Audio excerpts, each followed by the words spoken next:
Saya share screen dulu ya.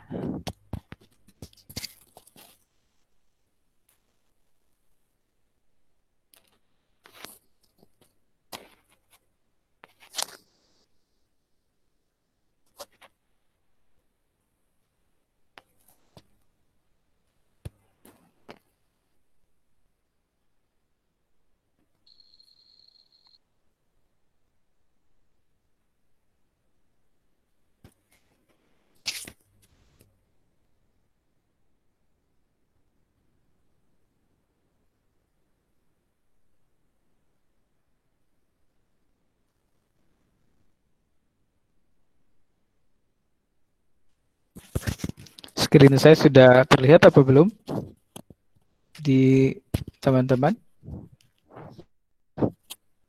Belum, Pak.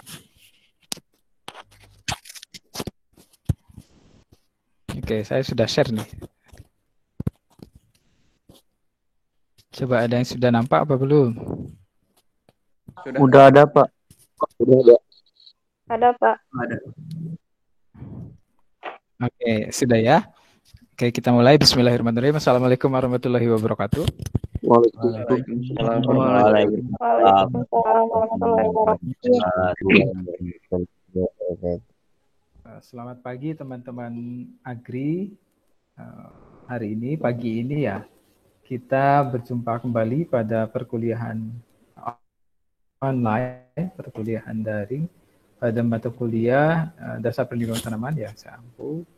Nah, sebelum melanjutkan materi perkuliahan, yang akan pertama kita lakukan adalah diskusi perkuliahan kemarin, minggu kemarin ya, yang teman-teman sudah catat itu mengenai konsep munculnya gangguan, betul begitu ya?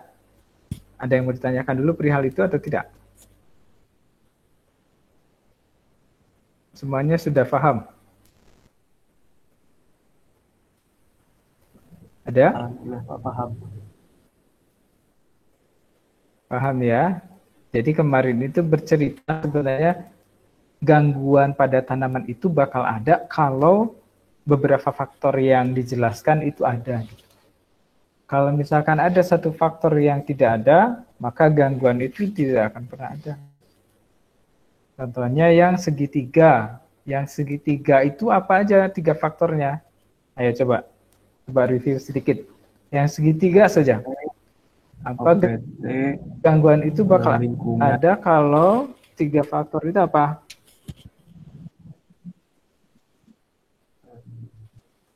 OPT, lingkungan, dan lingkungan. Dan apa?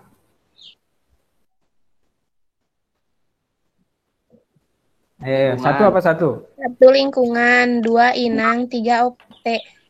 Oke. 1 lingkungan, kedua inang, terus yang ketiga OPT-nya. Inangnya itu apa? Inangnya apa?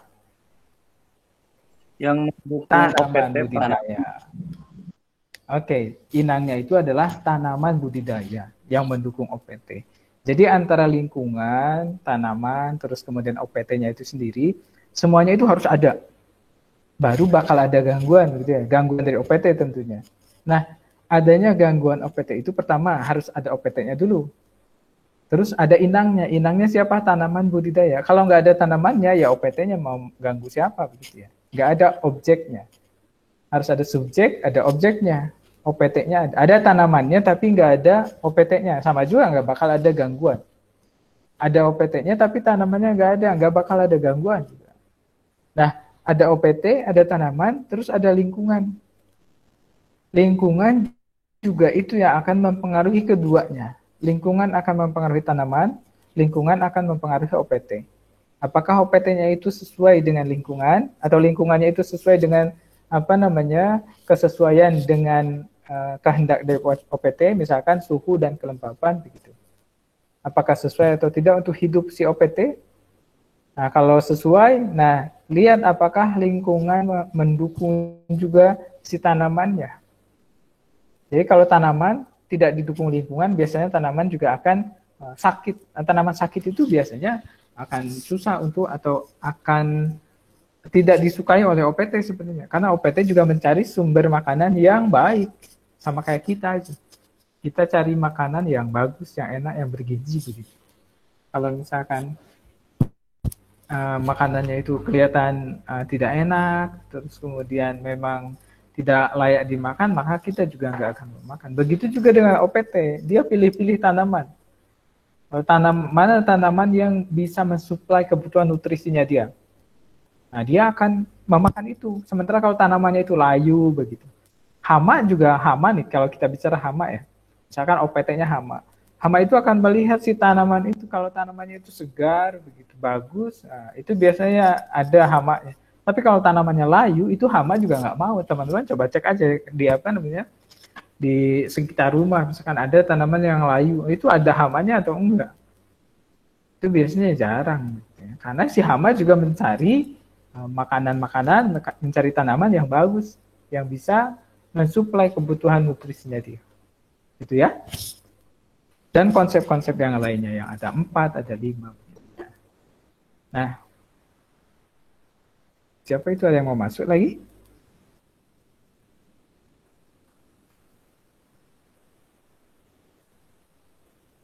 Rika Pak mau masuk katanya. Oke, sebentar ya.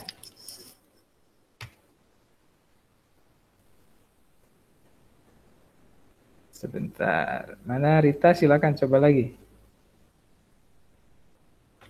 Ada Fikri.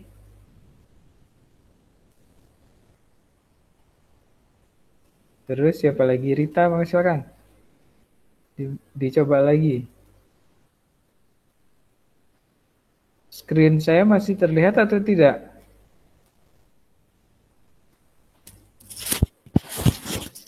Gelap. Gelap, Pak. Oke. Nggak apa-apa. Mana lagi yang mau masuk? Tadi ada siapa? Sudah? Tadi ada Fikri, sudah. Siapa lagi? Sudah tuh. Rika masih belum bisa katanya Pak. Dicoba lagi. Barusan Fikri sudah.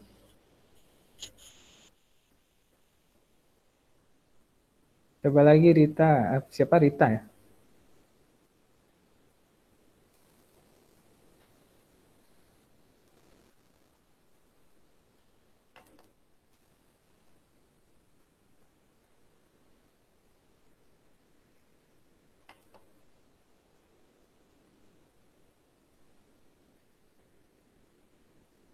Screen saya terlihat apa tidak sekarang? Kelihatan, Pak. Kelihatan, Pak. Ada, Pak. Ada ya? Mana Rita? Ini tunggu dulu ya, sebentar. Kasihan. Rita, mana Rita? Rita?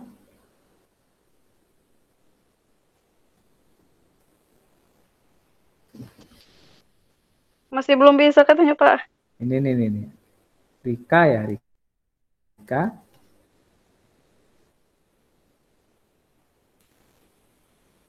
Sudah? Rika mana? Rika sudah masuk?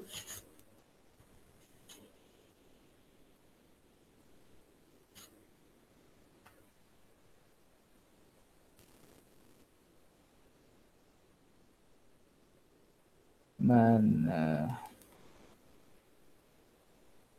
Rika sudah ada ya? Mana Rika? Mana suaranya Rika? Ada? Iya, sudah, Pak. Terima kasih. Oke. Kita lanjutkan ya. Screen saya kelihatan lagi? Kelihatan.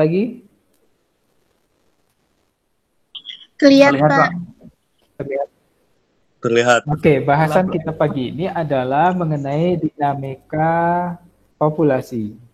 Dinamika populasi apa? Dinamika populasi OPT, gitu ya. Teman-teman tahu dinamika itu apa? Siapa yang tahu dinamika? Ayo. Dinamika itu apa?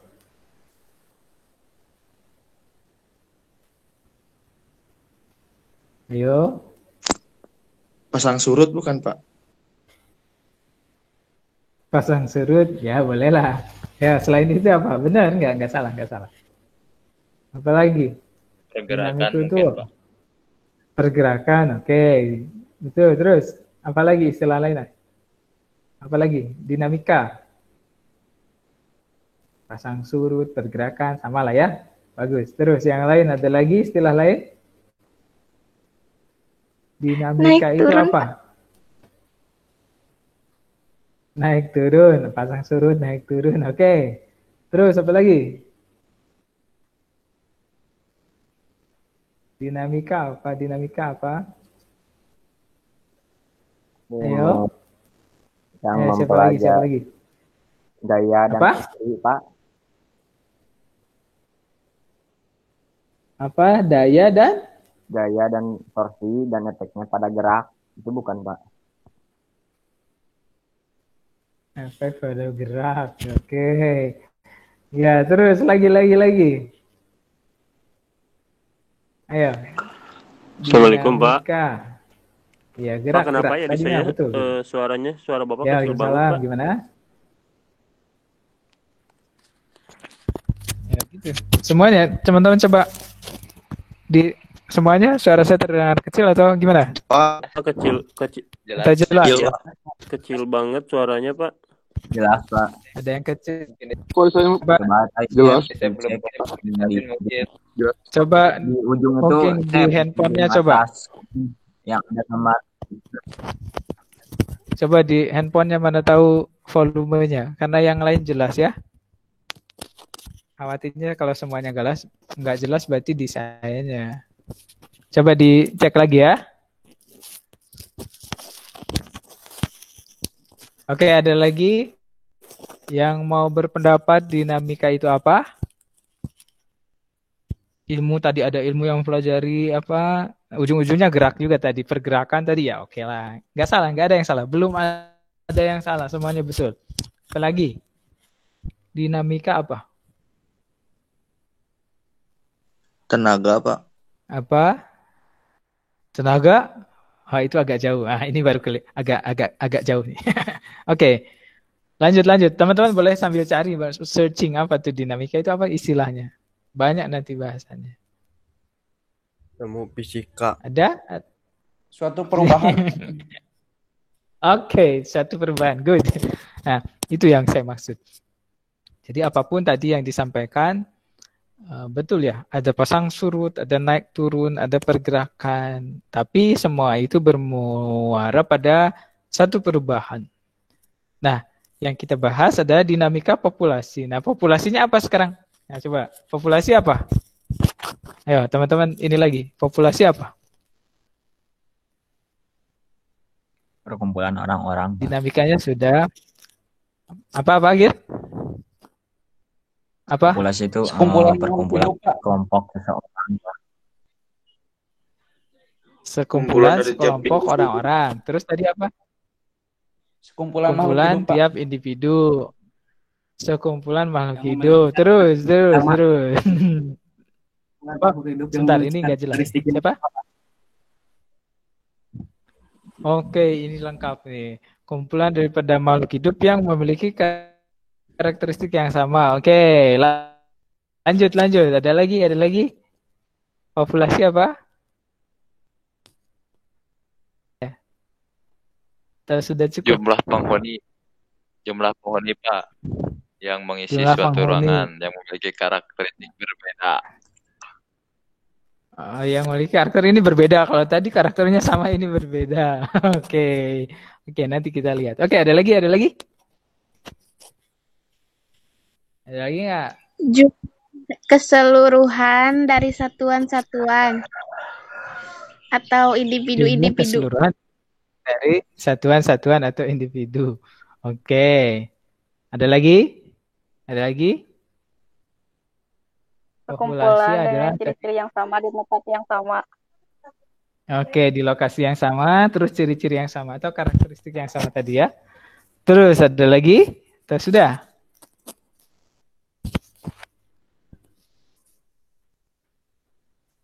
Ayo, ada? Atau tidak? Populasi adalah sekumpulan daripada individu yang mempunyai karakteristik yang sama pada lingkungan yang sama juga. Ya, jawaban dari teman-teman tidak ada yang salah. Kecuali tadi karakteristiknya berbeda tadi. Nah, kalau berbeda biasanya dia akan membentuk satu komunitas, bukan populasi, begitu ya. Jadi populasi itu kalau lebih ininya lagi adalah sekumpulan dari individu-individu yang mempunyai karakteristik yang sama atau bisa dibilang yang spesiesnya sama. Kayak tadi misalkan populasi manusia, maka yang dihitung itu adalah manusia, semua manusia. Hewan nggak dihitung karena dia beda spesies. Jadi populasi adalah kumpulan-kumpulan individu dalam spesies yang sama, begitu ya. Paham ya? Ini masih judulnya nih. Paham populasi apa? Paham atau tidak? Paham, Pak. Oke. Nah, sekarang yang akan kita bicarakan adalah dinamika populasi. Jadi apa nih kalau disatukan dua istilah tadi, dinamika populasi? Apa kira-kira yang akan kita bicarakan? Dinamika populasi. Ada yang mau mencoba dulu nih sebelum kita belajar? Oke, teman-teman belajar dulu. Jadi dinamika populasi apa kira-kira? Apa? Suatu perubahan yang Ada terjadi yang mau pada meramu? individu, Pak, yang memiliki karakteristik yang sama. Oke. Oke, bagus.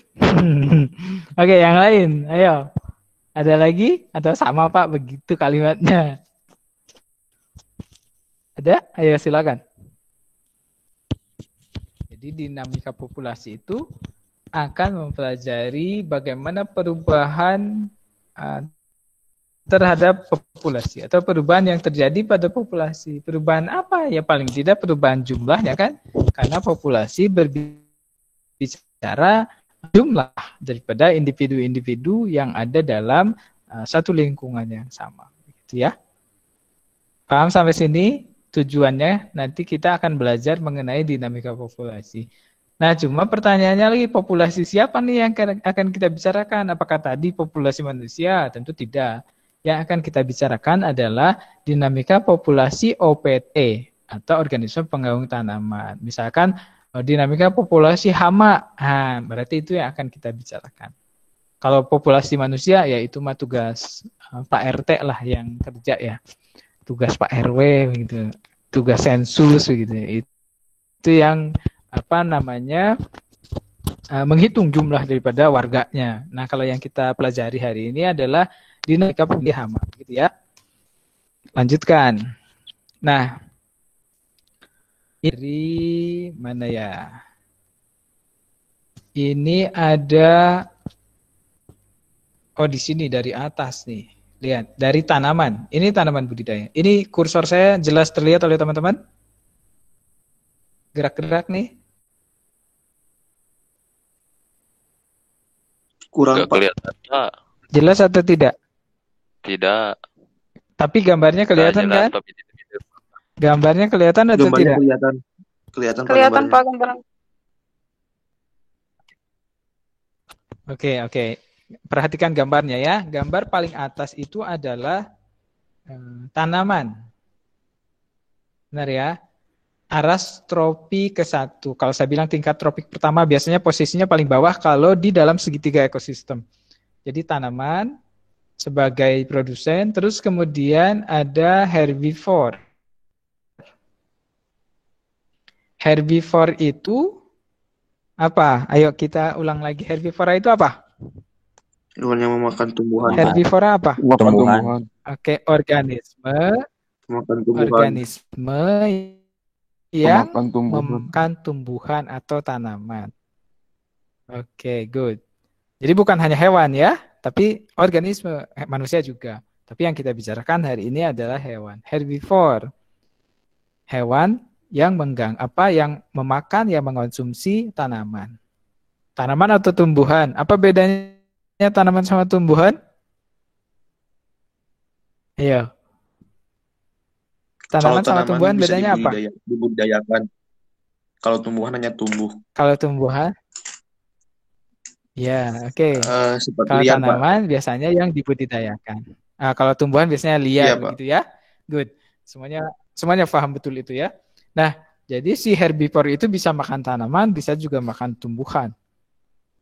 Nah, salah satu daripada organisme herbivore itu adalah hama nih. Di gambar selanjutnya, ini dari herbivore ada garis yang menunjukkan bahwa salah satu herbivore itu adalah hama. Ini, hama nih. Hama memanfaatkan tanaman itu sebagai makanannya, benar kan? Benar ya? Nah, istilah hama ini muncul untuk kepentingan manusia tadi karena ada kerugian yang diakibatkan oleh organisme herbivore ini, maka dikategorikan sebagai hama. Bukan istilah karena secara alami bukan hama, secara alami istilahnya herbivore. Jadi secara alami tanaman hama itu ya ini nih penjelasannya. Istilah hama ini untuk kepentingan manusia saja. Ketika ada satu organisme yang merugikan, biasanya dia dikategorikan sebagai hama. Bukan istilah ekologi, bukan istilah secara alami hama itu ada tidak. Yang ada itu herbivore. Terus kemudian muncul karena ulama ini karena kepentingan manusia tadi, makanya ada istilah hama. Terus kemudian ada karnivor. Kalau karnivor apa? Karnivor apa? Pemakan daging, Pak. Organisme pemakan daging. Karnivora apa? Organisme pemakan daging. Nah, dalam hal ini dagingnya siapa? Nih, ini kan karnivor. Dagingnya siapa? Daging hewan. Dagingnya siapa? Dagingnya si hama. Oke. Dagingnya si herbivore begitu ya. Jadi karnivora ini adalah hewan yang herbivore. Sementara si herbivora itu ya salah satunya hama.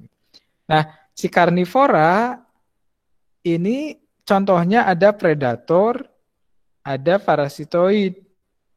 Predator itu apa? Parasitoid itu apa? Nanti ada bahasan tersendiri.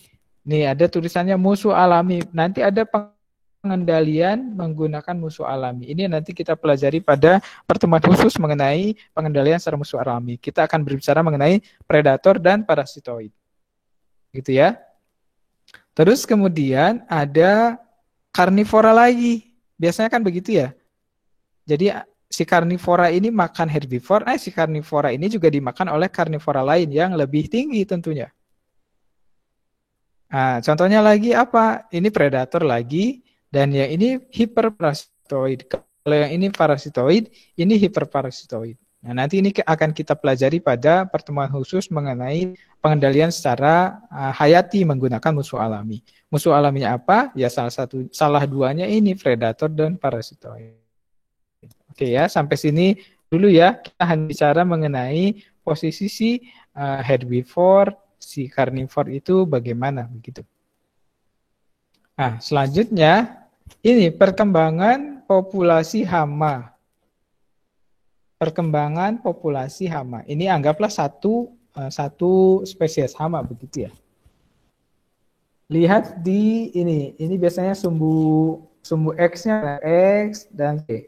Ini waktunya, terus ininya populasi. Teman-teman lihat ke arah waktu. Waktu itu terdiri dari berapa fase nih kalau misalkan di tanaman 1, 4, dan 5. Nah, maksudnya apa? Maksudnya itu fase pertama itu mulai dari saat tanam. Ini ada tulisannya tanam. Jadi saat tanam, terus kemudian vegetatif muda mungkin baru tumbuh berapa daun persemaian lah misalkan begitu.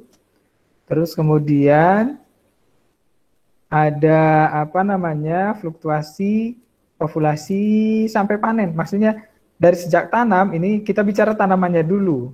Jadi OPT-nya belum kita bahas. Di sini itu waktu ini berdasarkan pertumbuhan tanaman mulai dari tanam, vegetatif muda, vegetatif tua, sampai generatif, sampai ke panen di sini. Sampai ke panen. Bagaimana populasi OPT-nya? Ini yang bicarakan populasi hamanya bagaimana. Nah, biasanya populasi hama itu akan meningkat seiring dengan pertumbuhan tanaman. Kalau tanamannya muda, hamanya masih sedikit. Terus kemudian terus bergerak. Nah, ini yang dinamakan dinamika. Tadi kalau ada yang bilang pasang surut, ya mungkin ini pasang, ini surut. Kalau ada yang bilang naik turun, ya ini naik, ini turun. Ini dinamika. Paham maksudnya? Paham maksudnya tidak? Ini mengenai grafik ini. Paham, Pak. Nah, dinamika populasi itu ini. Dinamika populasi itu ini. Nah, terus begitu. Nah, ini apa? Aras keseimbangan. Nah, ini aras keseimbangan itu apa? Jadi populasi hama yang dalam keadaan alami tanpa gangguan manusia itu terkendali. Terkendali oleh siapa? Oleh musuh alami tadi yang tidak kita bicarakan. Justru di sana itu pengendali alaminya. Jadi si hama itu sebenarnya secara alami akan terkendali oleh musuh alaminya. Itu. Makanya terjadi fluktuasi.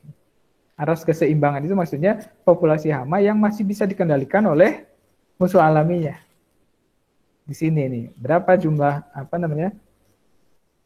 berapa jumlah populasi hama yang bisa terkendali oleh musuh alami? Maka teman-teman bisa lihat garis putus-putus merah ini.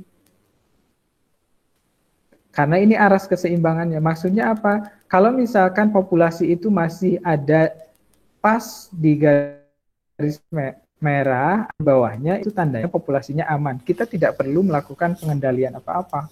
Karena secara alami, hama itu bisa terkendalikan oleh musuh alaminya. Cuma kalau misalkan sudah lewat, nah sudah lewat sini, ini yang ada di atas garis putus-putus merah, nah ini biasanya kita harus turut campur, kita harus mengendalikan agar supaya apa? Agar populasinya tidak naik terus. Nah, biasanya diturunkan oleh apa? Misalkan oleh aplikasi pestisida. Di sini diaplikasikan sehingga populasinya turun. Naik lagi, nah, pokoknya patokannya ada di aras keseimbangan ini. Sampai populasi hama itu turun drastis saat panen kepunahan. Tapi punah di sini bukan berarti hamanya punah terus tidak akan ditemukan lagi, begitu ya? Teman-teman harus paham betul. Punah di sini itu maksudnya si hama itu akan hilang karena si tanaman itu dipanen. Kebayang nggak? Saat panen maka hamanya juga ya nggak bakal ada kan? Karena sudah sumber makanannya sudah habis dipanen. Begitu. Hamanya bisa pindah ke lain tempat begitu. Atau memang dia mati karena tidak tercukupi makanannya. Maksudnya perkembangan populasi hama itu begini. Ini dinamika tadi. Nah, cuma yang akan kita bicarakan selanjutnya, salah satunya adalah apa yang mempengaruhi naik turunnya ini. Oke, paham ini mengenai gambar atau grafik ini?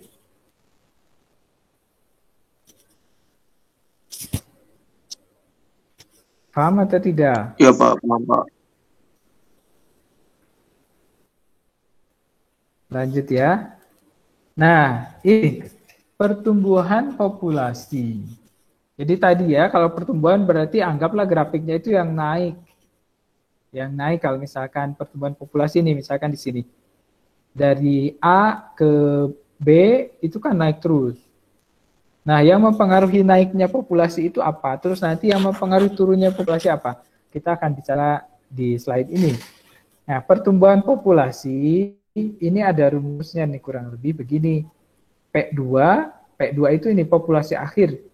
Sama dengan P1 itu populasi awal, ditambah N itu adalah natalitas atau laju kelahiran, dikurangi M, dikurangi mortalitas atau laju kematian.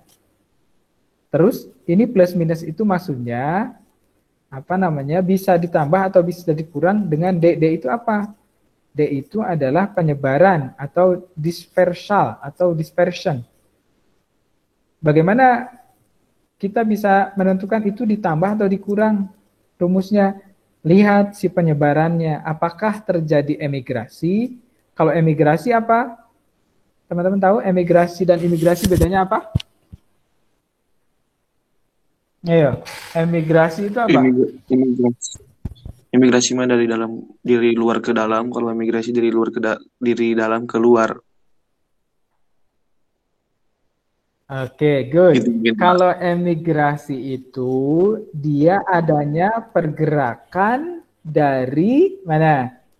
Dari dalam keluar. Benar? Benar nggak? Benar Pak, Iya, benar. Pak. Ayo, benar? Ya Pak, betul. Emigrasi itu Iya, Pak. pergerakan dari dalam keluar. Sehingga rumusnya apa? Sehingga rumusnya kalau misalkan terjadi emigrasi, maka rumusnya harus dikurang. Nih, dalam kurungnya dikurang. Jadi si pertumbuhan populasi itu, kalau misalkan yang terjadi adalah emigrasi, maka rumusnya jadi minus. Jadi P1 ditambah N dikurang M dikurang lagi sama D. Kenapa dikurang? Karena ada yang hilang dari dalam keluar. Paham? Paham? Ayo, Ya, Pak. paham dulu. Ya Pak, paham Pak. Atau enggak? Ya Pak. Nah, sebaliknya, kalau misalkan imigrasi tadi ada penyebaran dari luar ke dalam, jadi ada yang masuk, maka rumusnya ini berubah menjadi plus. Jadi P2 sama dengan P1 ditambah N dikurang M ditambah D. Paham ya? Paham ya? Ini rumusnya. Iya, Jadi ada Pak. dua rumus Paham, sebenarnya Pak. dari sini. Nanti dilihat dari pola D-nya. Pola D-nya. Apakah si penyebaran itu emigrasi atau imigrasi? Apakah si penyebaran itu mengurangi populasi atau menambah populasi? Maka rumusnya akan berubah. Gitu. Nah, terus ada istilah ini, pertumbuhan positif itu bila P2 lebih besar dari P1. P1 itu apa? Populasi awal. P2 itu populasi akhir. Jadi kalau populasi akhirnya lebih besar dari populasi awal, tandanya pertumbuhannya positif, ada nambah. Bener kan? Nambah. Kenapa bisa nambah? Ya karena ini natalitas plus imigrasi lebih besar daripada mortalitas plus emigrasi. Jadi individu baru yang lahir dan yang datang itu lebih banyak daripada individu yang mati dan yang pergi. Itu akan menghasilkan pertumbuhan positif. Positif bagi siapa? Positif dalam artian populasinya akan bertambah positif begitu ya. Kalau secara petani ya kalau populasi hama positif ya jadi negatif sebenarnya kan, hamanya jadi banyak kan rugi begitu. Tapi kita bicaranya dari sisi populasi hamanya. Dari sisi populasi itu akan bertambah apabila jumlah individu yang mati atau jumlah individu yang mati dan yang luar itu lebih sedikit. Jadi yang lahir dan yang datangnya lebih banyak begitu. Atau mungkin ya yang penting nilai dari P2-nya itu lebih besar daripada P1. Mungkin kelahirannya sedikit, tapi di sini juga yang matinya sedikit. Nah, bisa jadi tetap posisinya positif. Nah, sebaliknya pertumbuhannya negatif atau kalau dalam grafik ini pembuahan negatif itu gini dari atas terus turun. Ini gambar-gambar yang melandai yang turun ke bawah. Itu tandanya pertumbuhan populasi negatif. Itu terjadi karena apa? Natalitas dan imigrasi atau kelahiran dan kedatangan satu individu baru itu lebih kecil daripada kematian dan yang pergi. Jadi lebih banyak yang pergi daripada yang datang, tentu itu akan menurunkan jumlah populasi. Paham sampai sini? Slide ini paham? Ada yang tanyakan dulu? Ada atau tidak? Ada atau tidak? Coba. Cukup paham, Pak. Jadi cukup ya. Jadi dalam pertumbuhan populasi teman-teman harus ingat ini aja. P1, P2, N, M, dan D. D-nya itu bisa E, bisa I. E itu emigrasi, I itu imigrasi. Mudah-mudahan paham. Rumusnya ini penting. Teman-teman harus hafalkan. Nanti teman-teman akan dapat itulah. Nah, setelah ini ada istilah tabel kehidupan. Nah, kehidupan aja ada tabelnya begitu ya. Cara untuk memahami dinamika populasi hama, faktor mortalitas, biotik ataupun abiotik yang berpengaruh dan fase perkembangan yang dipengaruhinya. Tabel khas umum atau tabel kehidupan horizontal melihat perkembangan satu kelompok induk jantan dan betina dari satu generasi ke generasi berikutnya. faktor yang mempengaruhinya, dan jumlah yang matinya. Nah, tabel kehidupan ini contohnya. Apakah kalau manusia ya agak susah, karena manusia kan misalkan begini. Tapi kalau mau dibuat boleh. Misalkan anak yang baru lahir berapa, terus kemudian ada yang meninggal, ada yang hidup, meninggalnya kenapa? Ya itu manusia, tapi yang kita bicarakan itu serangga. Ini lihat tabelnya, kelihatan? Kelihatan, Pak. Kelihatan, Pak. Ada kelihatan tabelnya? Oke, lihat mulai dari telur. Oke, makasih. Oke, kita lihat dari telur. Ini X ini adalah stadia daripada kehidupan serangganya. Mulai dari telurnya. Bentar, kursor saya hilang lagi nih. Nah, mulai dari telur. X ya, itu telur. Terus ada LX, jumlah telur. Jumlah telurnya berapa? 200. Biasanya serangga kalau bertelur kan banyak ya. Ya taruhlah ini contohnya 200. 200 telur dari satu individu, dari satu induk. Nah, terus kemudian DX. Ini jumlah telur yang mati. Ada 30 jumlah telur yang mati. Jadi dari 200 telur yang dikeluarkan oleh individu betina, ada 30 telur yang mati, DX. Terus kemudian DXF-nya, faktor yang menyebabkan kematian si DX ini. Apa? Contohnya misalkan pestisida. Atau yang lain-lain. Taruhlah pestisida. Jadi ada pestisida yang membunuh telur. Sehingga 30 telur itu mati. 100 QX ini adalah, saya pancing. Si 100 QX ini berapa persen? Berapa persen yang matinya? 30 telur dari 200 telur itu 15%. 15% nih yang mati. Sisanya berapa? Ada 170. Bukan telur lagi karena ini sudah masuk ke larva. Jadi telur yang menetas jadi larva itu 170. Misalnya telur jadi ulat, begitu ya. Kalau telur serangga menetas jadi ulat kan, jadi larva. Jumlah larvanya berapa? 170. Karena apa? Yang 30 tadi telurnya mati, tidak jadi larva. 170. Sampai sini paham dulu? Telur paham, Pak. 200. Yang jadi larva, yang jadi larvanya 170. Berarti ada 30 telur yang tidak jadi larva. Kenapa? Karena dia mati karena pestisida. Nah, terus kemudian dari 170 larva si ulat ini, teman-teman bayangkan aja, udah jadi telur terus jadi ulat. Ulatnya si larvanya ada 170. Ternyata dari 170 ini DX itu apa tadi? DX itu apa? Kematian. Jumlah yang mati. DX apa? Kematian. Nah, Jumlah kematian. untuk yang larva ini berarti jumlah larva yang mati dari 170 ini 136. Banyak nih. Dari 170 larva yang berhasil menetas tadi dari telur 200 terus kemudian jadi 170 larva, larvanya mati 136. Nah, kematiannya karena apa? Bisa karena pestisida atau bisa karena pencemaran lingkungan. Biasanya kalau contohnya misalkan 170 larva itu ada di pertanaman, terus kemudian petani nyemprot. Nah, nyemprot pakai pestisida, yang terbunuhnya itu ini 136. Maka DXF-nya itu pestisida tadi yang diaplikasikan petani menghasilkan kematian berapa persen? 80%. 80% nih. 80% dari 170 itu ya ini 136. Paham? Sisanya berapa? Nah, ini sisanya itu tinggal 34. Yang di bawahnya nih. Dari larva permulaan yang jumlahnya 170, yang berhasil hidup sampai larva akhir itu hanya 34 atau 20%-nya saja.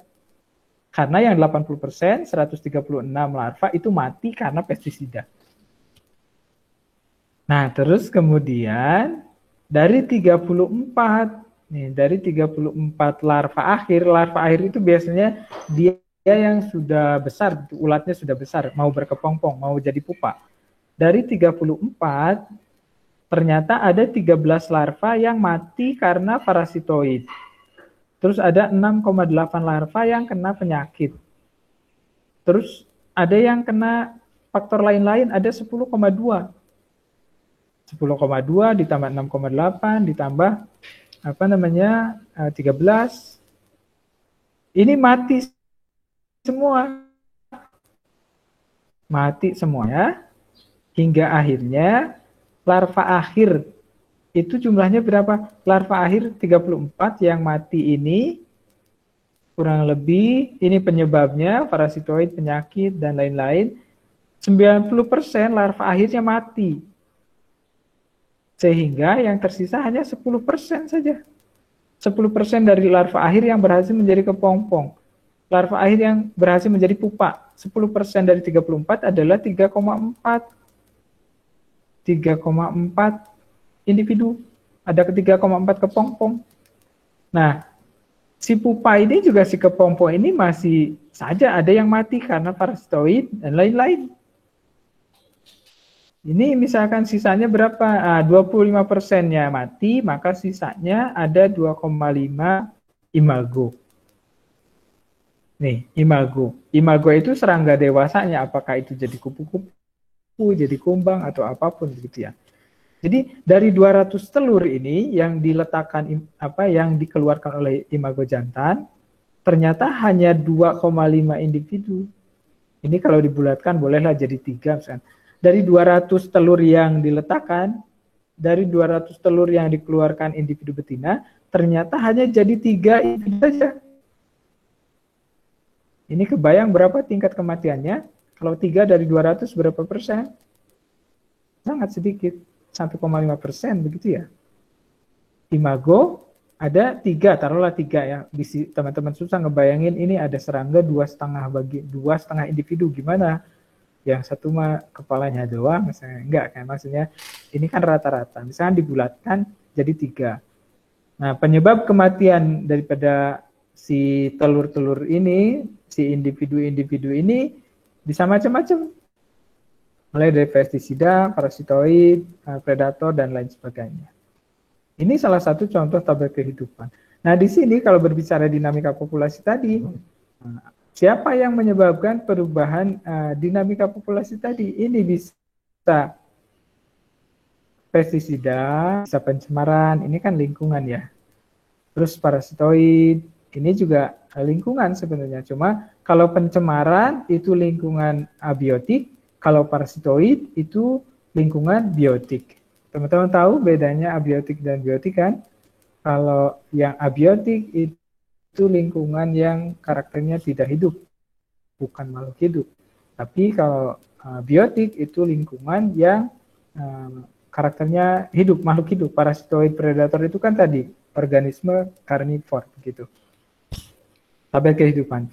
Teman-teman paham? Ini tadi ada X, ada LX, ada DX, ada DXF, ada 100 QX. Ini berapa persen persentase daripada kematian? Paham? Paham atau tidak? Paham. Ya, paham. Hitungannya juga. Oke, bagus ya. Nanti dipelajari juga. Ini mudah-mudahan nanti ujian teman-teman bisa. Nah, terus kemudian ini ada mekanisme keseimbangan populasi dalam ekosistem. Tadi keseimbangan populasi itu taruhlah itu sebagai aras keseimbangan umum. Tadi teman-teman sudah di grafik yang ada itu ada gambar garis merah itu keseimbangan umum. Artinya apa keseimbangan umum itu apa? Apa tadi sudah disampaikan kan? Apa coba? Ingat-ingat. Keseimbangan umum itu apa? Apa? Ayo. Ada yang ingat? Yang di grafik, Pak. Ayo. Ya, yang di grafik kan ada garis putus-putus merah tuh. Itu kan garis keseimbangan umum, saya bilang. Garis keseimbangan umum itu apa? Ini di mana hama bisa teratasi oleh musuh alami, Pak, atau predator. Oke, keren. Oke, good. Kasih. Nah, ini kita bicara apa namanya mekanisme keseimbangan populasi dalam ekosistem populasi itu tadi misalkan kedudukan keseimbangan populasi. Jadi populasinya itu terkendali begitu ya. Nah, ini lihat, ini muter-muter nih terus. Pertama, populasinya lebih. Populasi lebih itu maksudnya populasinya meningkat. Kalau populasinya meningkat nih. Apa yang terjadi dengan hambatan lingkungan? Atau apa yang terjadi dengan lingkungan? Hambatan lingkungan itu bertambah, artinya apa? Daya dukung lingkungan yang berkurang. Karena apa? Ketika populasinya banyak, kalau lingkungan kan tetap nilainya tetap. Misalkan kalau teman-teman bayangkan ada pada satu ruangan kelas misalkan. Kebayang ya, teman-teman boleh sambil merem. Dan saya juga merem nih. Ada lingkungannya itu satu ruangan kelas nih. Terus ketika kelas itu isinya 40 orang kan standar ya. Teman-teman satu kelas misalkan ada 40 orang. Itu populasi dalam kedudukan seimbang. Di dalam satu kelas, dalam satu ruangan isinya 40 orang. Kebayang? Kebayang nggak? Kebayang dulu nih, 40 orangnya udah masuk semua di dalam kelasnya itu. Kebayang? Bayang, Pak. Bayang, Pak. Bayangkan nggak? Nah, selanjutnya kondisi selanjutnya itu adalah ini yang apa? Ya, good. Ini populasi lebih, ini yang gambar pink, yang kotak pink. Keadaan selanjutnya populasinya lebih atau populasinya naik. Yang tadinya 40 orang, terus kemudian karena satu dan lain hal, akhirnya banyak yang datang tuh. Ada mahasiswa baru, ada yang mulang dan lain sebagainya. Dari 40 itu jadi 60. Nah, itu kelasnya sama di sana juga. Dari 40 nambah jadi 60, berarti naik 50%-nya. Lingkungannya kelasnya itu juga. Nah, ini hambatan lingkungannya yang bertambah atau daya dukung lingkungannya yang berkurang. Daya dukung lingkungan misalkan apa? Misalkan kecukupan oksigen di ruangan. Nah, oksigen yang tadinya untuk 40 orang harus dibagi untuk jadi 60 orang. Itu kan agak susah. Maksudnya bukan agak susah, itu akan ada bedanya. Yang tadinya 40 orang bernapas di dalam kelas itu ya masih sesuai atasnya, enak begitu ya. Tapi ketika misalkan nambah setengahnya jadi 60 orang, mulai terjadi sesak napas begitu. Itu daya dukung lingkungannya berkurang tuh, hambatan lingkungannya yang bertambah. Jadi tingkat penghambatan lingkungannya bertambah. Tapi daya dukung lingkungannya menurun. Si oksigennya jadi harus dibagi-bagi, padahal kebutuhannya tetap kan begitu. Nah, apa yang terjadi ketika itu terjadi begitu ya? Kebayang lagi ya itu 60 orang di dalam kelas? Kebayang? Bayang, Pak. Ya, kebayang, Pak. Iya, Pak. Nah, apa yang terjadi di sini? Mana? Ini gambar orange. Reproduksi dan survival individu berkurang. Ya kalau reproduksi kagak usah dibayangkan. Tapi coba yang survival individunya berkurang. Karena 60 orang tadi di dalam kelas, maka kemungkinan orang-orang itu akan ada yang tereliminasi. Ada yang sesak napas, akhirnya dia keluar karena nggak kuat. Itu masih sesak napas. Terus ada yang dia nggak sesak napas tapi langsung pingsan, akhirnya keluar juga kan, nggak mungkin didiamkan di dalam kelas begitu. Terus kemudian ada yang nggak kuat, nggak sesak napas, nggak pingsan, tapi dia nggak kuat, akhirnya dia keluar juga. Nah, apa yang terjadi ketika banyaknya tadi ada yang keluar, akhirnya dia akan kembali pada posisi keseimbangan populasi. Jadi yang tadinya 40 dari sini 60, terus karena ini tadi ceritanya pasti akan kembali pada kondisi seimbangnya. Sampai sini paham nggak ceritanya? Ini nanti serangganya, nanti kita bahas serangganya. Jadi ketika hambatan lingkungan bertambah, daya dukung lingkungan yang berkurang itu akan mempengaruhi reproduksi dan survival individu berkurang. Jadi akan menurunkan kemampuan hidup daripada individu-individu yang di dalamnya karena overkapasitas tadi. Jadi akan kembali lagi pada kedudukan seimbang, populasinya seimbang. Mungkin akan jadi 40 lagi atau mungkin malah lebih kurang dari 40. Jadi misalkan yang tadinya 40 tadi karena hambatan ini udah naik, akhirnya jadi 20 di sini. Atau paling tidak jadi 40 lagi. Paham sampai sini? Ceritanya Iya, paham Pak. tidak? Iya, Pak. Paham, Pak. Nah, begitupun dengan serangga. Begitupun dengan hama misalkan. Hama ini kalau misalkan populasinya berlebih itu tandanya apa sih? Hama itu sudah tidak bisa dikendalikan oleh musuh alami karena dia keluar dari posisi keseimbangan umum tadi. Apa yang terjadi dengan hambatan lingkungan? Atau apa yang terjadi dengan daya lingkungan? Ketika hamanya banyak, maka kebutuhan akan makanannya, kebutuhan akan si tumbuhan dan tanaman itu menjadi lebih banyak juga. Nah, sementara tumbuhan atau si tanamannya kan tetap jumlahnya tetap nggak nambah. Si tumbuhan itu nggak bakal merespon begini. Misalkan ada hama satu, ada bunga satu nih, ada bunga. Teman-teman lihat tangan saya ini kelihatan? Kelihatan nggak? Ini? Kelihatan, Kelihatan? Pak. Kelihatan, Pak. Kelihatan, Pak. Kelihatan. Tangan saya kelihatan? No. Ada, ini telunjuk saya, ini hama. Ini ada satu hama, ini bunga nih. Ini yang saya kepal, ini bunga. Terus ada satu hama, datang. Nah, hamanya makan. Oke, serangganya makan, biasa gitu. Terus kemudian yang tadinya satu, jadi 5. Jadi 5, nambah berarti nambah 4. Nambah 4. Nah, yang 4 ini sama-sama membutuhkan si tanaman ini. 4 ini akan menyerbu ke sini. Dan si tanaman tidak akan merespon jumlah yang datangnya. Misalkan tadi biasanya hanya ada satu hama, terus kemudian dia makan. Nah, ketika 2, si bunga ini si tanaman ini tidak bakal jadi nambah 2. Apalagi ketika ada 5, dia nggak bakal juga nambah jadi 5, dia tetap aja 1. Nah, yang 1 ini dibagi oleh 5 hama tadi. Jumlah populasinya nambah, hambatan lingkungannya atau si lingkungannya kan nggak bertambah.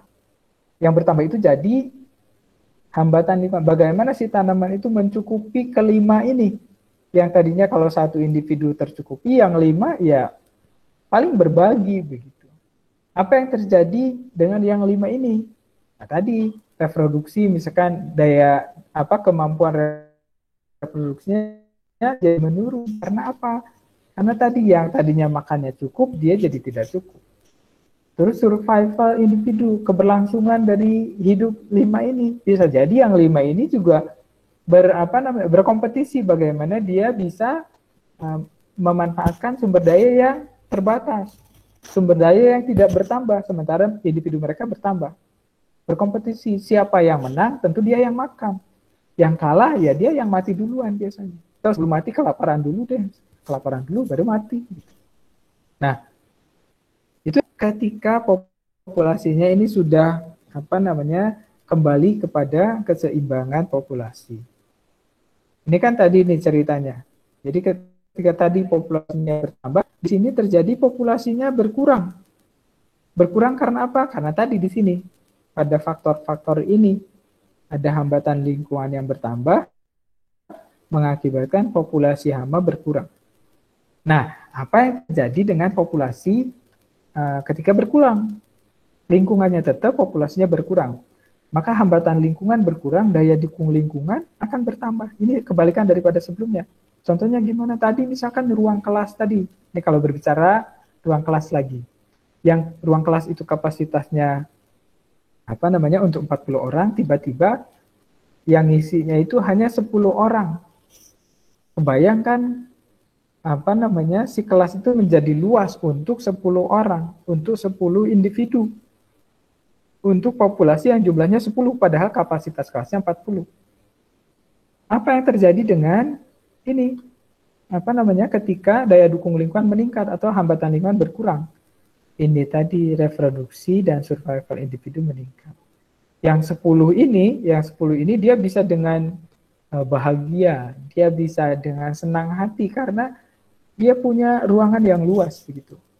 Nah, bagaimana dengan serangga? Ya sama juga, ketika serangga itu sedikit, sementara lingkungan itu bisa bisa mendukung kehidupan serangga yang lebih banyak sebenarnya, karena serangganya sedikit, lingkungan akan melayani si yang sedikit itu dengan enak begitu. Banyak tanaman, banyak tumbuhan, ya dimakan oleh si populasi yang sedikit. Apa yang terjadi? Reproduksinya meningkat biasanya. Makannya banyak, makannya bergizi, reproduksinya meningkat. Makanannya berkualitas, nah reproduksinya meningkat.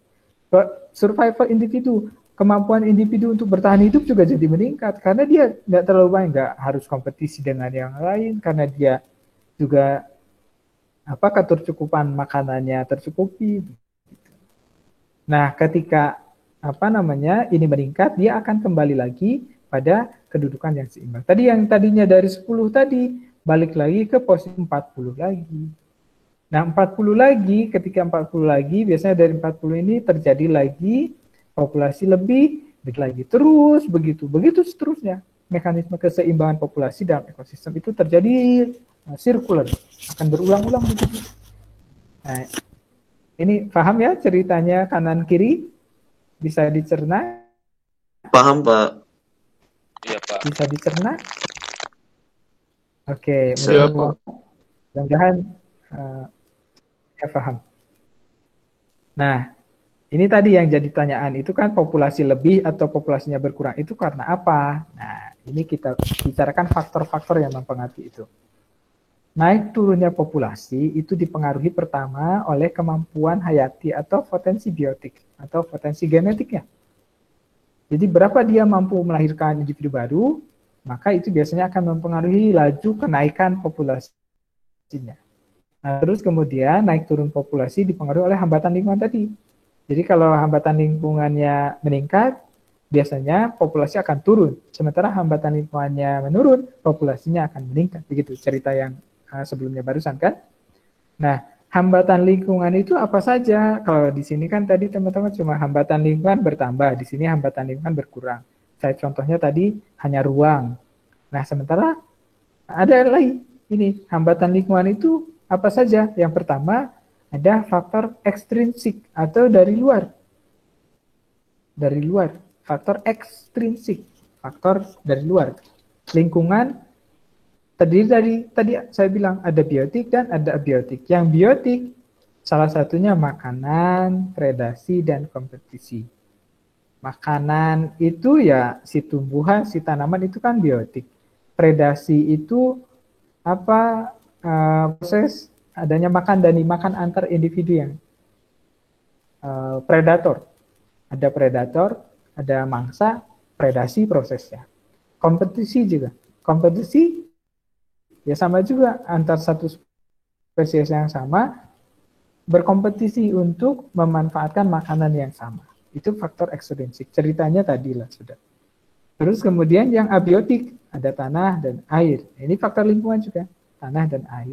Termasuk suhu dan kelembaban dan lain sebagainya. Terus kemudian faktor intrinsik atau faktor di dalam populasi. Ada kompetisi intraspesifik teritori antara lain dan tekanan sosial. Intraspesifik teritori itu ya kompetisi yang ada di dalam wilayah yang sama itu tadi. Kompetisi antar siapa? Ya, antar individu yang sama dalam populasi itu. Hambatan lingkungan, dia yang akan mempengaruhi naik turunnya populasi. Nah, terus kemudian nih, berbicara pengendalian alami. Pengendalian alami itu ya si tadi yang naik turunnya populasi berbicara faktor pengendali alaminya, tidak ada campur tangan daripada manusia. Pengendalian alami ini terdiri dari dua, ada faktor bebas kepadatan atau density independent factor, terus kemudian ada faktor tergantung kepadatan atau density dependent factors. Jadi teman-teman harus ingat ini ada faktor bebas kepadatan atau FBK, ada faktor tergantung kepadatan atau FTK, atau bahasa Inggrisnya ada density independent factors, ada density dependent factors. Kalau yang bebas kepadatan ini artinya faktornya itu dia tidak dipengaruhi oleh kepadatan si populasi. Jadi mau populasinya berapapun, dia nggak akan berubah. Contohnya ya tadi, ini contoh deh, kita bahas satu dulu yang hijau, faktor bebas kepadatan. Artinya faktor ini tidak dipengaruhi oleh kepadatan si populasi. Mau populasinya berapapun, faktor ini nggak akan berubah. Nah, ini terdiri dari dua, ada fisik, ada biologi. Faktor fisiknya apa? Tanah, suhu, kebasahan, pergerakan air, semua ini tidak akan dipengaruhi oleh berapa jumlah populasi. Mau populasinya 1, 10, 100, 1000, tanahnya itu nggak akan berubah. Segitu-gitu juga, suhunya juga begitu. Justru si ini yang akan mempengaruhi. Nah, terus kemudian ada biologi. Kalau biologi, tadi ketersediaan inang. Misalkan tanaman tadi ini si contoh tadi, satu tanaman, inangnya berapapun, tanaman itu tidak akan merespon jumlah populasinya. Mau jumlah populasi 1, 10, 1000, ketika tanamannya hanya 1, ya dia akan tetap 1 saja. Dia tidak akan berubah. Dia tidak akan terpengaruh oleh faktor kepadatan atau kepadatan populasi. Terus kemudian kualitas makanan. Kualitas makanan juga sama. Misalkan si tanaman itu bagus, terus kemudian ketika ada satu populasinya ada 2, dia bagus. Ketika populasinya ada 20, ada 200, dia tidak akan merubah kebagusan daripada kualitas makanan. Sama aja begitu.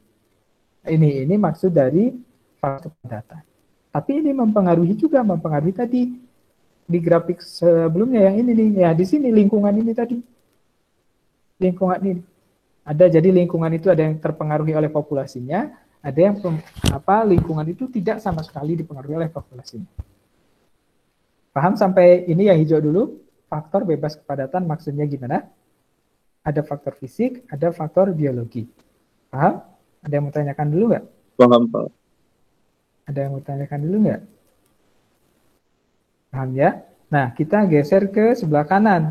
Ada faktor tergantung kepadatan atau density dependent factor. Density dependent factor. Faktor yang dia tergantung ke kepadatan. Nah, ini terbagi dua.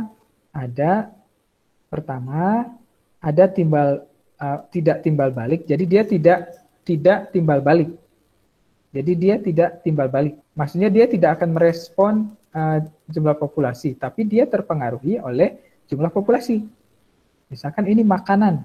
Kalau tadi kualitas makanan, kalau di sini adalah makanannya itu sendiri, bukan kualitasnya makanannya. Jadi makanannya nih. Makanan itu akan cepat habis apabila populasinya banyak. Paham? Itu tergantung populasi tuh. Jadi makanan yang ada itu akan cepat habis apabila populasinya banyak. Dan akan lama habisnya kalau populasinya sedikit. Itu kan berarti tergantung ke populasi. Benar? Benar nggak? Iya. Benar Iya, atau Pak. tidak? Harusnya benar. Iya Pak, benar Pak. Dan tidak timbal balik begitu ya. Jadi si makanan itu tidak akan memberikan feedback pada kalau udah habis ya sudah. Terus kemudian ruang teritorial tadi si kelas tadi lah contohnya begitu ya. Semakin banyak individu dalam lingkungan itu, maka ruang teritorinya akan semakin sedikit.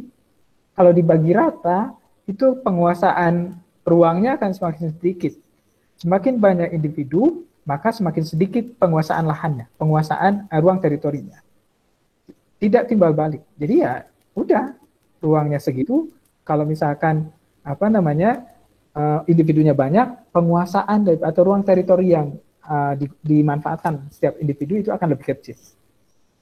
Nah, terus kemudian kalau ini tidak timbal balik, maka ada lagi faktor tergantung kepadatan itu dia timbal balik. Nah, timbal balik itu gimana ceritanya? Timbal balik terus ada musuh alami nih. Kalau ini tadi makanan, ruang teritorial, maka timbal balik itu contohnya ini si musuh alami, parasitoid, predator, patogen, dan herbivora. Nah, timbal balik itu maksudnya gimana? Misalkan si parasitoid itu akan hidup kalau misalkan si kepadatan hamanya, atau taruh lagi nih, kepadatan hama itu akan mempengaruhi kepadatan musuh alami. Artinya apa? Ketika hamanya banyak, musuh alami si parasitoidnya juga akan banyak. Kalau hamanya sedikit, musuh alaminya juga jadi sedikit. Dia ada timbal balik, ada feedback. Bedanya dengan ini kan begitu. Bedanya dengan yang tidak timbal tadi makanan dan ruang teritorial, dia tidak feedback, dia tidak memberikan timbal baliknya, dia tidak merespon. Mau banyak mau sedikit ya makanannya segitu juga.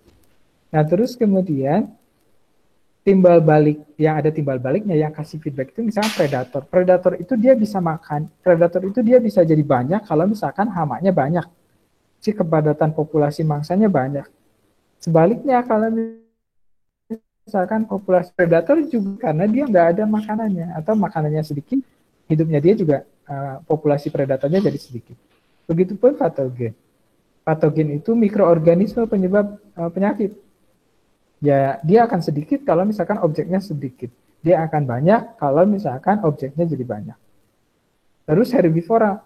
Herbivora itu apa? Tadi, organisme pemakan tumbuhan misalkan. Si herbivoranya itu, si organismenya akan jadi sedikit kalau misalkan populasi hamanya sedikit. Populasi tanamannya kalau berbicara herbivora. Jadi herbivora itu akan banyak, si hama itu akan banyak kalau makanannya banyak. Tapi kalau makannya sedikit, si hamanya juga jadi akan sedikit. Itu yang dimaksud dengan tergantung kepadatan. Paham? Bagian kanan sekarang, pengendalian alami daripada keseimbangan ekosistem. Ini ada faktor fisik, biologi, ada tidak timbal balik, ada timbal balik. Paham yang sebelah sini, yang sebelah kanan? FTK. Paham, Pak. Ada yang mau tanyakan dulu nggak? Ada yang mau tanyakan atau tidak? Kita lanjut ke ini contoh aja sih sebenarnya. Nih, faktor tergantung kepadatan. Tadi si faktor tergantung kepadatan atau density dependent factor, sifat penekanan meningkat ketika populasi organisme naik dan sebaliknya. Timbal balik nih, contoh grafiknya. Bila populasi spesies A meningkat, maka mortalitas oleh predator B semakin meningkat.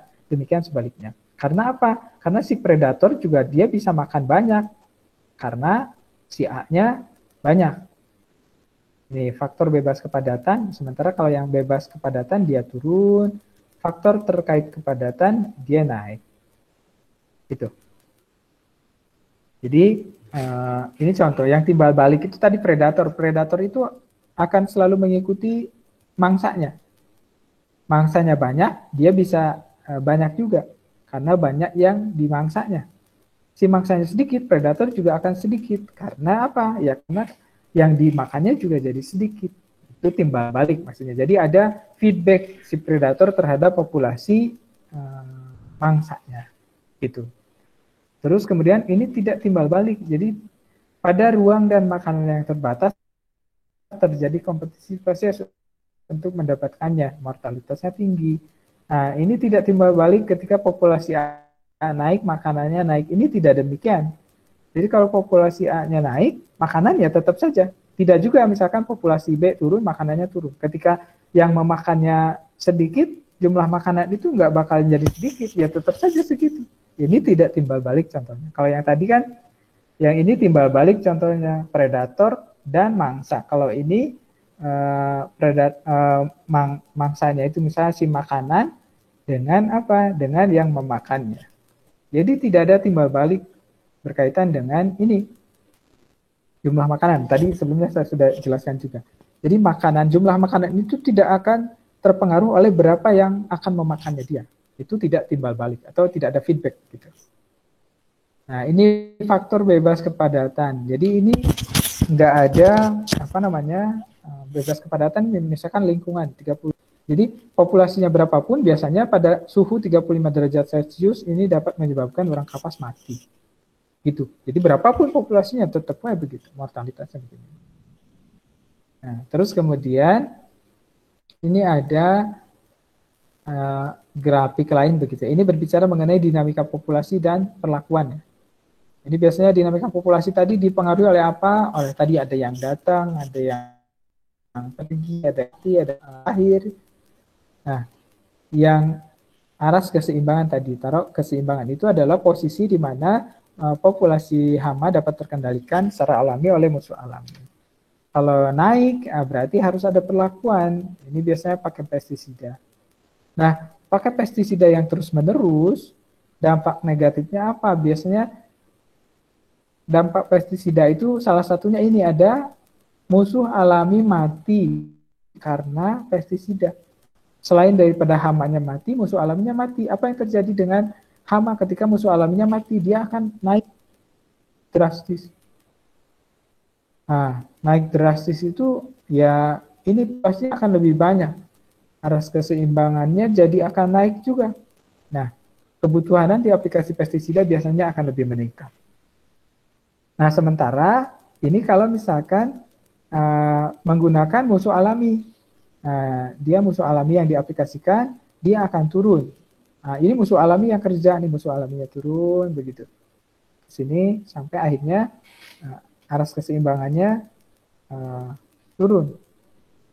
Nah, yang bagus itu yang mana? Ketika aras keseimbangannya yang naik ini nih, yang naik ini kan berarti jumlah populasi yang dapat terkendalikan oleh musuh alami itu lebih lebih banyak. Nah, sementara ini ketika musuh alaminya mati, musuh alaminya turun kan sini. Jadi musuh alami yang hidup itu hanya mampu mengendalikan sedikit saja daripada OPT. Nah, ini tidak bagus nih posisinya begini. Begitu, ya. Jadi si musuh alami yang tadi sifatnya faktor tergantung kepadatan, dia akan mengikuti jumlah populasi. Nah, campur tangan manusia itu di sini nih pengaplikasian pestisida. Itu. Ini jadi ya ketika aplikasi pestisida, nanti kita akan bicara mengenai pengendalian secara kimia menggunakan pestisida. Itu pada pertemuan khusus begitu ya, mengenai aplikasi pestisida. Nah, ini faktor tergantung kepadatan timbal balik atau musuh alami berperan utama dalam pengaturan dan pengendalian populasi secara alami. Itu tadi. Jadi untuk dinamika populasi itu secara alami sebenarnya dia dipengaruhi oleh peran daripada musuh alami tadi. Jadi si musuh alami si musuh alami OPT itu berperan penting sehingga keberadaannya itu diperlukan. Keberadaannya itu diperlukan untuk apa? Untuk menjaga kestabilan daripada ekosistem, kestabilan populasi pada khususnya begitu ya. Itu materi hari ini. Ada yang mau ditanyakan dulu? Paham semuanya sampai sini?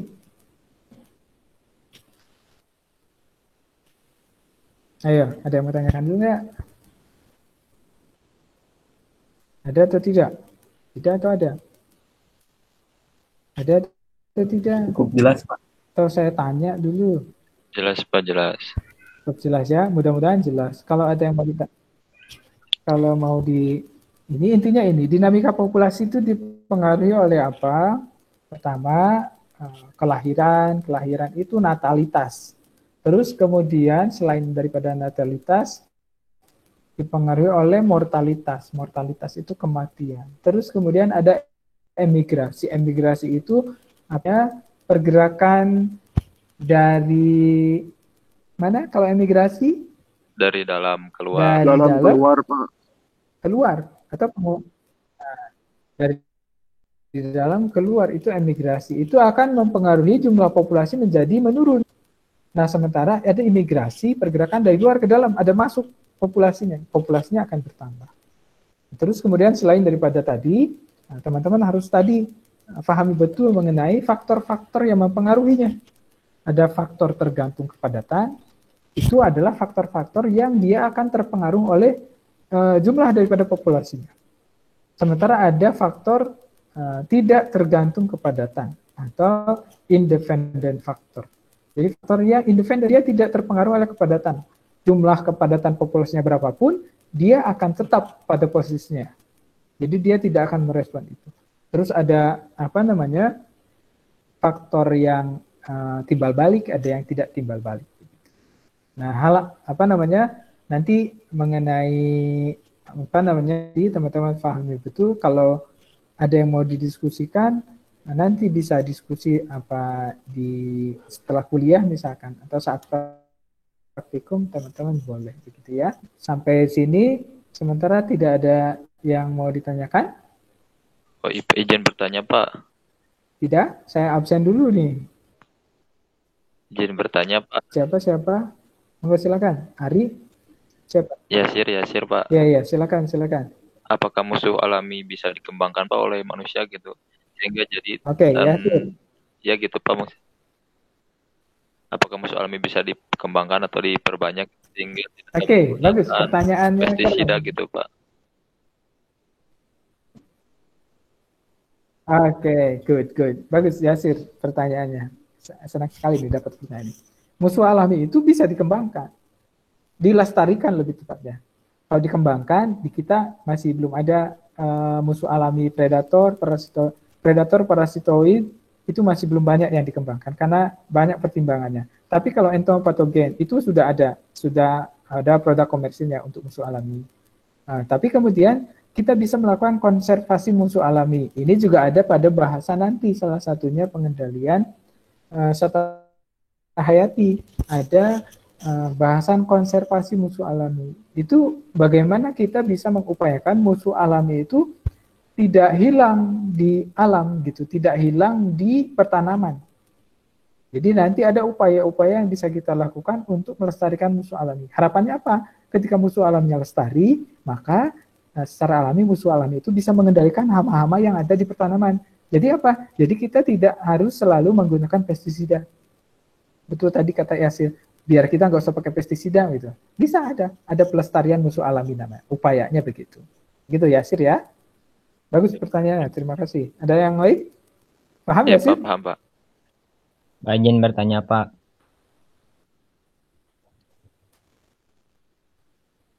Oke, Giri. Saya Gimana, Giri? nanti kemarin lah baca ya. Dulu ada peristiwa di mana di negeri Cina tuh kan ada pemberantasan tikus karena hama sawah gitu ya. Terus setelah si tikus itu punah, datanglah si belalang. Karena tidak adanya tikus, jadi belalang itu nyerang sehingga bahan pangan di Cina itu nggak ada gitu.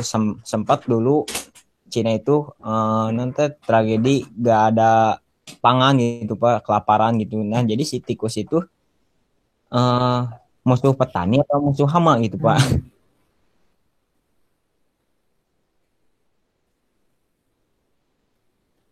Nah ini oke, makasih dulu gitu ya. Ini juga apa namanya perlu saya baca dulu ini arahnya gimana. Karena kalau misalnya belalang antara belalang yang mati terus kemudian tikus atau serangan belalang dan serangan tikus itu merupakan kelanjutan daripada satu fenomena yang beriringan atau tidak. Karena ya sepengetahuannya tikus itu kan dia memakan tapi bukan memakan belalang secara secara karnivora khusus. Tikus itu memakan belalang begitu ya. Tapi kalau antara tikus dan belalang itu sama-sama hama pada tanaman padi gitu. Jadi mungkin si padinya itu krisis padi karena serangan belalang. Oke. Terus krisis padi karena tikus itu dua-duanya betul. Nah, apakah si belalang dan tikus itu berkaitan satu sama lain? Nah itu yang saya tidak tahu pasti bagaimana kejadian sebenarnya begitu. Gimana Gir? Coba gimana? Ya jadi keduanya itu musuh petani. Ya apa begitu jadi? Ya yang saya baca dari WM gitu ya. Dulu ada peristiwa di mana si petani itu kan pusing gitu ya dengan banyak tikus, terus sama pemerintah itu Cina harus diberantas di mana setiap membunuh tikus itu nanti ada upah gitu ta. Setelah si tikus punah kan langsung si belalang tuh nyerang persawahan, otomatis gak ada Cina nanti musuh alami. Jadi pas bahan pangan itu langsung gak ada gitu gara-gara ya belalang. Langsung ada sih dari itu juga, dari bacaan artikel juga udah banyak sih Pak. Saya nyari-nyari itu referensi ke ini tikus teman petani atau teman belalang, jadi bingung gitu.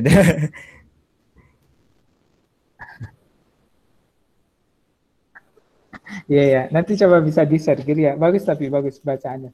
Maksudnya bisa jadi itu dua fenomena berbeda. Karena bikin misalkan tadi tikusnya sudah diberantas, selesai, tapi PR-nya ada lagi karena yang menyerang tanaman padi itu bukan hanya tikus, ternyata ada belalangnya juga. Nah, bisa jadi itu kelanjutannya. Jadi dua fenomena berbeda yang kerugiannya sama. Tapi ya nanti Giri bisa sharing lagi mengenai si itu apa berita-berita tadi itu ya. Oke. Karena ya itu pengetahuan saya dua-duanya itu ya sama-sama OPT daripada tanaman padi begitu. Jadi mungkin ketika si tikusnya sudah terkendalikan, si petani lupa mengendalikan belalang. Nah, bisa jadi begitu kan? Tuh. Gitu ya, Giri. Makasih. Ada lagi yang mau tanyakan?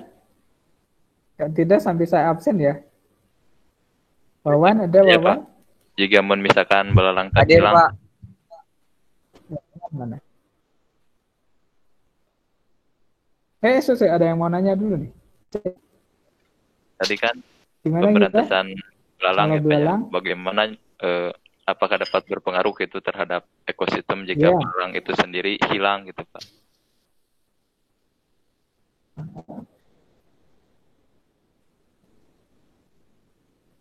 Oh, tentu akan berpengaruh karena kan si belalang itu juga bagian daripada ekosistem. Kalau belalang itu herbivore, maka ada karnivora yang memakan belalang. Nah, kalau belalangnya tidak ada, maka pasti akan menyebabkan atau berpengaruh pada karnivora pemakan belalang itu. Nah, itu juga makanya dalam konsep pengendalian, nanti kita belajar pengendalian itu tidak diperbolehkan sampai pada tahap memusnahkan. Memusnahkan itu tandanya tidak ada sama sekali organisme yang dikendalikan. Nah, itu tujuannya untuk apa? Kita menjaga kelangsungan daripada ekosistem. Gitu ya.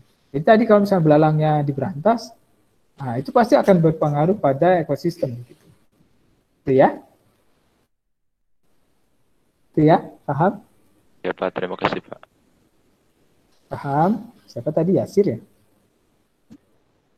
Ya, absennya lanjutin ya. Wawan, mana tadi? Tadi itu udah. Hadir, Pak, hadir. Oke, Eki ada Eki? Eki ada tak? Eki ada? Tidak ada. Oke. Giri. Hadir, Pak. Ada. Syarif. Hadir, Pak. Syarif. Oke. Royhan. Hadir, Pak. Oke. Alfian. Hadir, Pak, hadir. Oke. Azril.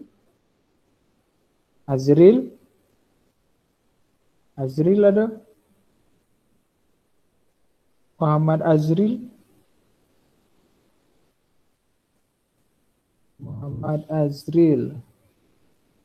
Ada. Isep ada Isep? Isep tadi ada. Isep?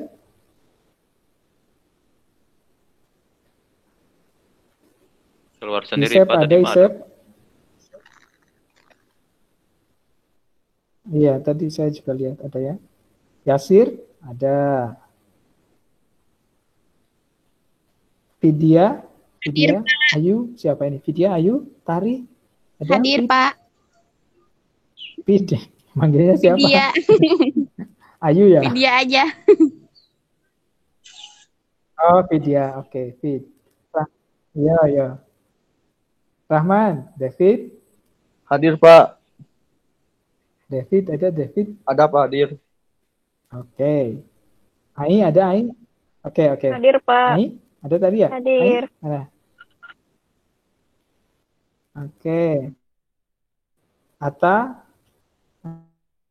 Ada, Pak. Atala? Ada tadi? Oke. Dede?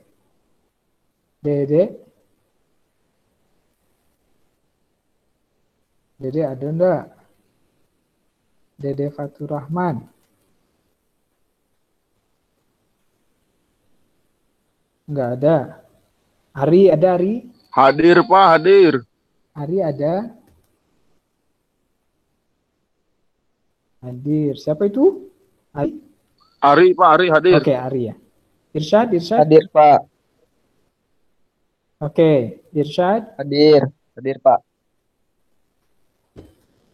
Oke, Irsyad. Ilham, Ilham, Ilham, ada Ilham? Hadir, Pak. Hadir, Pak. Oke. Fikri, ada tadi ya? Hadir, Pak. Fikri ada? Oke. Rifki. Hadir, Pak. Rifki ada Rifki? Ada ya? Oke. Rika. Hadir, Pak. Rika, ada Rika? Ada. Oke. Zalfa. Hadir, Pak. Hadir. Oke. Oke, Zalfa. Asyari ada? Asyari ada nggak? Asyari ada atau tidak?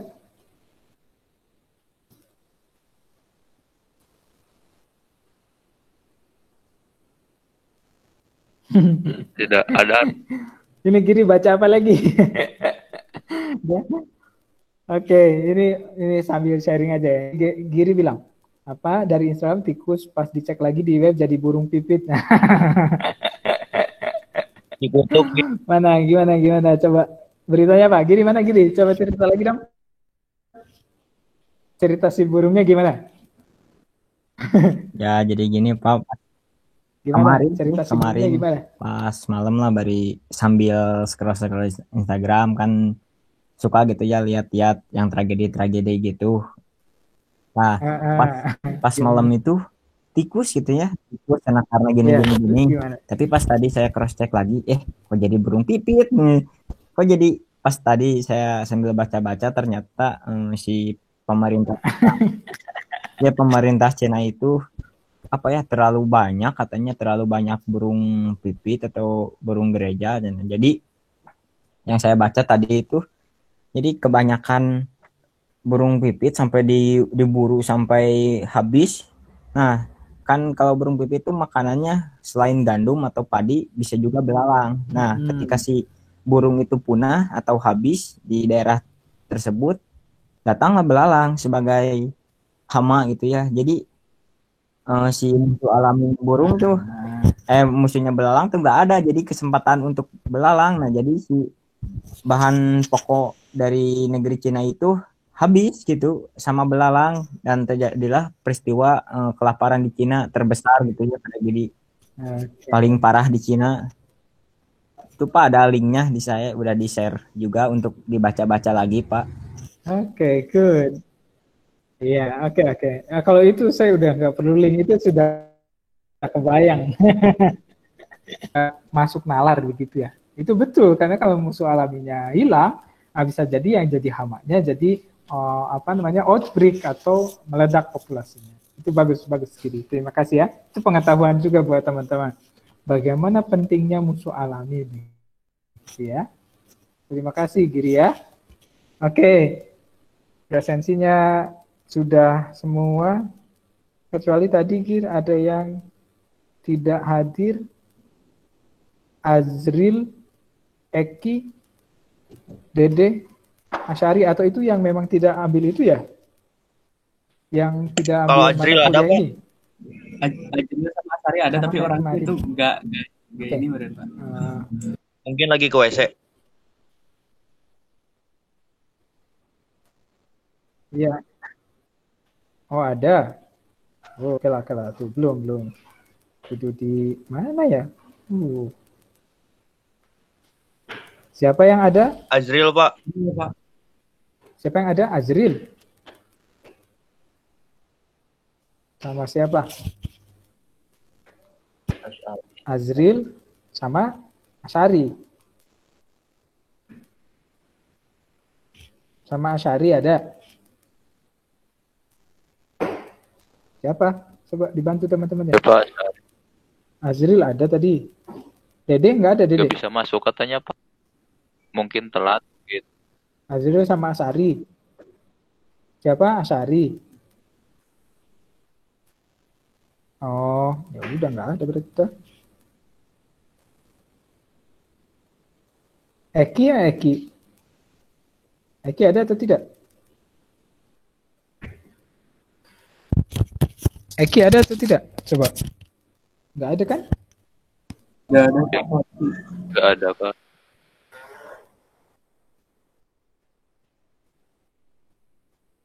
Oke, Asyari ada ya kelihatannya. Oke. Berarti Eki sama Dede. Dede nggak ada tuh? Iya, Pak, nggak ada. Nggak ada ya? Oke, nggak apa-apa. Oke, apa namanya? Sebentar. Saya ini dulu.